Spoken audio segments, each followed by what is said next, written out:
Tatlong wag mong gawin sa iyong pera. Una is wag makipagsabayan sa social media. Hindi dahil bumili ng cellphone yung kaibigan natin, bibili rin tayo ng cellphone. Depende ang binibili natin sa kailangan natin at magagamit natin para tumaas pa ang ating income or mag-improve ang ating skill.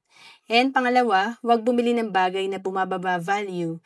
Ito yung dapat alam natin ng pagkakaiba ng asset at expense. Ang asset, ito yung bumili tayo para mag-grow pa ang ating income.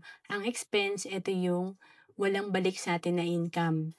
And pangatlo, huwag mag-invest sa hindi mo naiintindihan. Kaya nga sabi, investigate before you invest. Importante alam natin kung paano nga ba magtrabaho ang pera.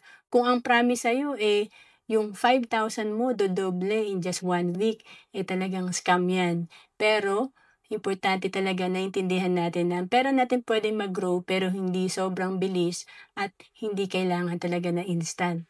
To know more about savings and investment, message mo lang ako sa FB, Rohan Celis Capistrano.